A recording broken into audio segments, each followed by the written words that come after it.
wake up, this is what you gotta do. You gotta crush the day before it crushes you. Every day I'm here to motivate, lead the way in the AM. I don't want you to hear these words, I need you to feel what I'm saying. Oh, you gotta crush the day before it crushes you.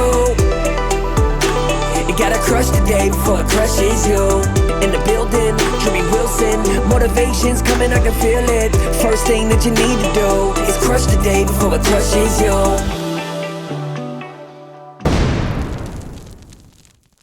What is going on, everybody? It's your boy Drewby. Very, very excited today. So today's episode, we're doing something a little bit different.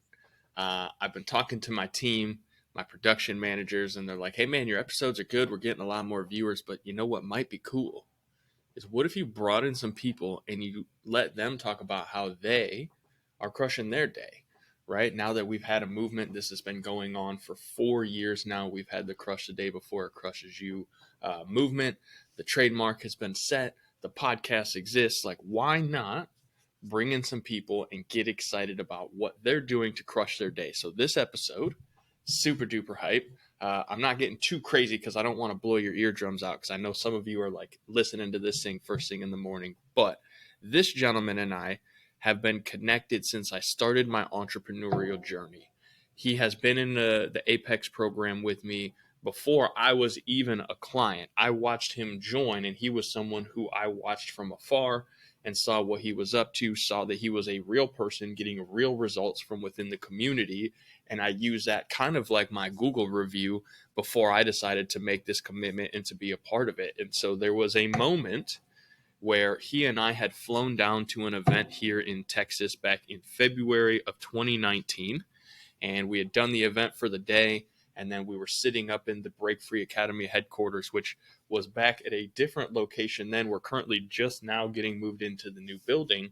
But he and I sat at that table and we talked about the journey we were getting ready to take. Myself getting out of the insurance industry, himself having worked a W-2 position, kind of in like almost like a legacy position for a merchant processing company where he and his family had been there for quite some time, had established quite the business and reputation, but he was making the decision to go out and do his own thing, right? To start his own processes and to really just create his own legacy.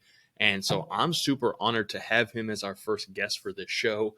And I know that he's someone that is crushing his day. He's an amazing husband, a father of 3 littles, which he was saying, before. I was like, hold on, I got to find a spot so I can settle in, because he's out there crushing his day. And so I'd like to welcome my friend, Mr. Adam Niec. What's up, brother? What's up, dude? Thanks for having me on. And I appreciate you. Every time you bring that story up, I get so pumped because it represents just balls, and both of us kind of went in and did our thing. And fast forward 4 years later, it's an overnight success, right? So funny how that works. It's so funny how that works, man. But, the truth is, we both sat there and we said, we know if we go all in on this, right? If we just do this and we are fully committed, we won't lose. Like we promised each other kind of in like a weird way, like brothers that didn't really know each other. It was like, all right, man, I'm going to do it. You going to do it? Like, we're going to both jump off this bridge. We're going, right? Like, come on, let's get in and do this. And it was cool because we both had made the commitment. And here's what I really loved about you. And then I'm going to let you tell a little bit more of your story. Is you at the time were making like 10 times as much money as I was. And so when I was sitting at the table with you, listening to you talk about walking away from this position where you were making what at the time for me was something that I would have pretty much given up anything to have, I was like, holy shit, this is like crazy. Cause I want to be where he is, but he's telling me he's trying to like do some of the shit that I'm doing. And it was like this very weird, surreal moment. And I just want you to know how much I appreciate and honor that, because like it really helped for me set the tone of like, well, hey man, if this guy's going to do it and he's doing that, like, fuck, I don't have nearly as much to lose as that. It seems like, it's like, holy shit, let's do this. And so Adam, tell us a little bit about that journey, right? Like when you were making that decision and had made that commitment, like how did that start your whole process for like the way that you crush it right now? So that's a great question. And it goes back to what my wife and I agreed on when we got engaged, like what we wanted to do with our lives. We wanted to get married, make babies, and travel the world. And so we're still going to do Sounds that. In good. fact, we do. It's right. It's hard we have 3 kids. Our newborn was born a little bit over 2 months ago, and we got 2 toddlers that are just the devil. They're here to fuck shit up, right? So, Rascals. anyways, I digress. But so that was our original plan, and like I was selling payment processing. It was great, I made multiple 6 figures when I was 27, I think. Yeah, 2018 was my last full year, which is great. It's residual. I built it up. I had the referrals coming in. All that stuff was there, and it wasn't fulfilling anymore to me. And the company that I was selling for, they like changed how they do things like ethically. And it got to a point where I was like, okay, you can't sell something you don't believe in and the people behind it. So I'm doing this. And we did that while my wife was pregnant with baby number 1. And it's definitely like a leap of faith. And to anybody listening to this, that's like on the fence about, should I start the business or even a side hustle or whatever, learn a new skill? Like there's never going to be a good time. And you just have to fucking do it. Right. Like, and if you don't, then you're always going to be in that position of like, oh, what if, or one day I wish I would have started my business sooner because of what I've been able to build in 4 years. We got an amazing team, software that we built, like just hired our 11th employee. And I'm so pumped because Monday, my executive assistant is starting, and that's going to be everything to me because you talk about crushing a day and all that stuff. I mean, you and I are both hustlers, and I know that how responsive you are to people and like how you just serve the community. I'm like that too.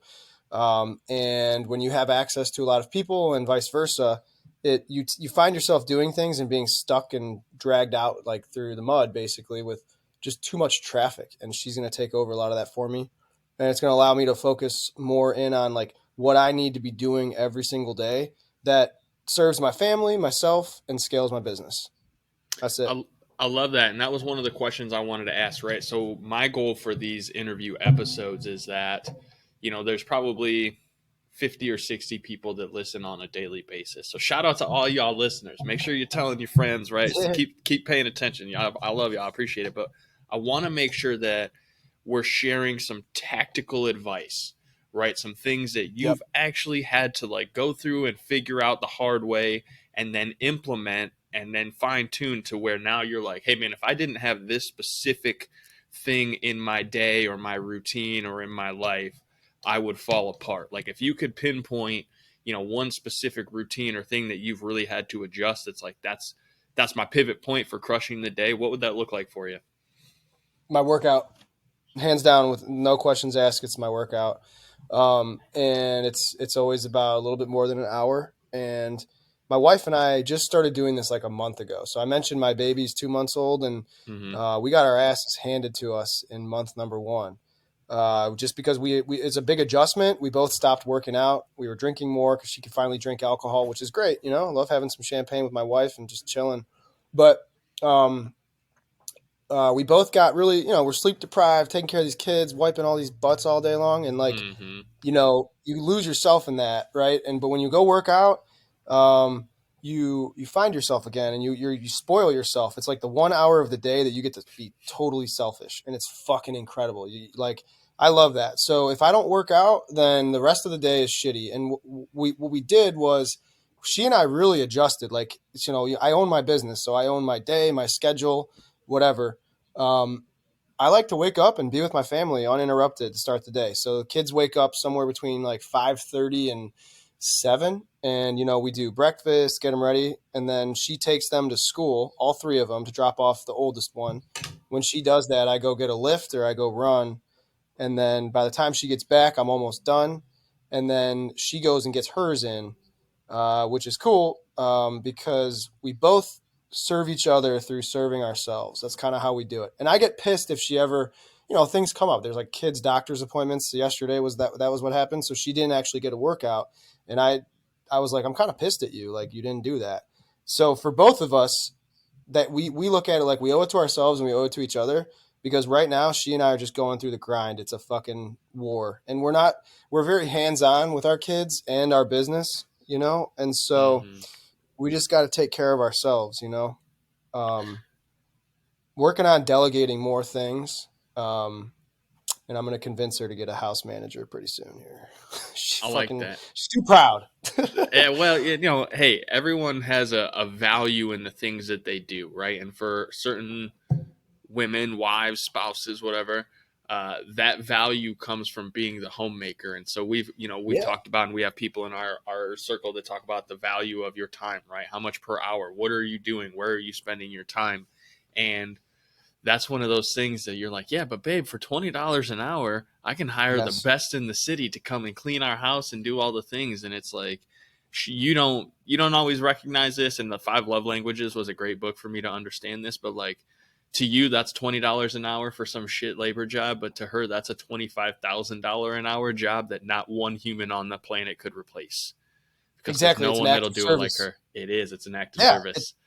So, and she's the same way, dude. Like, I married the same, she and I are the same person, because she hustles in the home just like I hustle in the business. We both help each other. She does all of our compensation with my sister-in-law now. Like, they make sure our people get paid and money, managing all that. And then just like I help out with the home, we cross pollinate, and we're both solid in our approach. Our team is like, but we just, man, it's a grind. And we finally got a cleaning lady. She comes every other week, and that was like a big step. Next step is like, hey, all that laundry sitting there, like, no. Oh man, she's what? It's baby steps with her, dude. That's how you close her. Well, you know what? I think it's baby steps for all of us. And that's one of the things that I want to also remind people as we do some of these interviews and we share some of this. Like, all of us are going through these different struggles. And it's a ups and downs. There's a book out there called Peaks and Valleys by Spencer Johnson. And it just talks about that, right? Like, you're going to go to the peak and you're going to see this beautiful view. But the only way to see a different view is to go down into the valley and then to go into the next peak. And yeah, you can get comfortable at the top of one mountain, but we also know that typically the top of those mountains are pretty treacherous. They're pretty scary. It's easy to fall from the top or to lose what you have there, to lose your life in that precipice, because it's cold, it's scary, it's dangerous, right? So coming back down through the valley is how we go through the ebb and flow of life. And so it's the same thing in our business. It's the same thing in our relationships. Sometimes is there's these ups and these downs, these peaks and these valleys, but understanding that, when you have a strong partner, you have someone who's with you on that journey, it makes it a lot easier, makes it a lot more fun, and makes it so that when you are vibing together and working together, if you're climbing up the rock face, instead of one of you feeling as though like you're pulling the weight up and the other's like, hey man, I'm trying to help you understand that if you go too fast, you're going to miss that overhang over there. That line of communication is really, really valuable. And Adam, I know you're someone that's worked a lot on this, right? We've talked about it personally, online, offline. And so I just wanted to kind of touch on that for the listeners. Like, everyone has these different things that we're trying to do, to implement, to get more organized so that we can crush the day, because inevitably there's always some new hill, there's some new, roadblock or boulder in our way. And my goal is that you guys listening just take one piece, right? Just hear one thing that we say, hear one thing that Adam talks about and shares from him, just being truly vulnerable, and be able to go and implement that. Because these little things that we hear, these little things that we take from the guides and the Sherpas that have been down these paths before us, they're going to make a huge impact. So Adam, man, I'm like super stoked and appreciative of you being here and being vulnerable enough to share some of that stuff, because not everybody will, but a lot of people need to hear that. For sure, dude. We're all humans, and we all are fighting battles, like you said, and dealing with challenges, and we all deal with shit, And I think the biggest thing for me, aside from my workout, is so my days are pretty well regimented. Like, I know what I'm going to be doing at any hour of any day, because it's the same thing I've been doing pretty much Monday through Friday. It's regimented around our family and working out. And so I also have a hard stop at 5. Like, I don't touch my phone between 5 and 7:30, because that's dinner time, bath time, and bedtime. And it's a prime example of, like, if you don't have kids and that doesn't resonate, fine. Like, the concept is make time for what's important. because that's important to me. So I don't sit there and get DMs and texts and calls and stuff. It's like, no, that's the time I'm offline, and you get 100% of daddy. Right. I love that. And yeah, man, and I'm glad I'm doing that, because like I see my daughter, she's almost 4, and I don't want to miss that time. And we're all working so hard to build our business, whether it's a business or sales or whatever we're doing, and it's easy to let that shit get in the way of what in my opinion is really important for me. Right? Some people don't have a family, or they don't value them, whatever.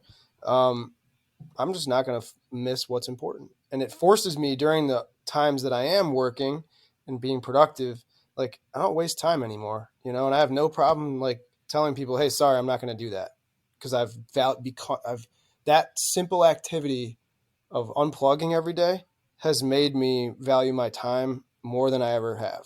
And now with the third kid, it's like exponential. Man, there's something to be said about understanding how to navigate your time and how to be in control of your time and how to set those boundaries for your time. And so, Adam, man, part of today is not taking up too much of your time. So I want to take the moment to thank you again for being here, for being the first guest in these interview series.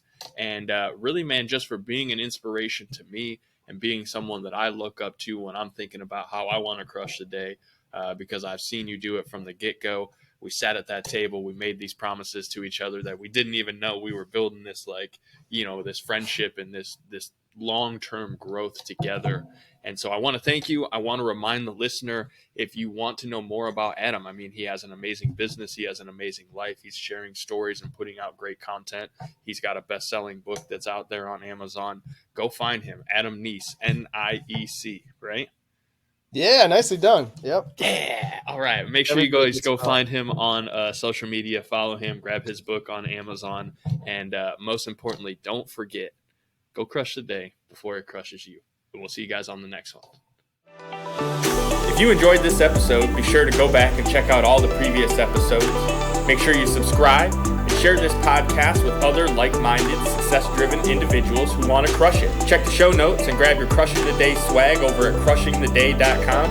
And remember, crush the day before it crushes you. You gotta crush the day before it crushes you.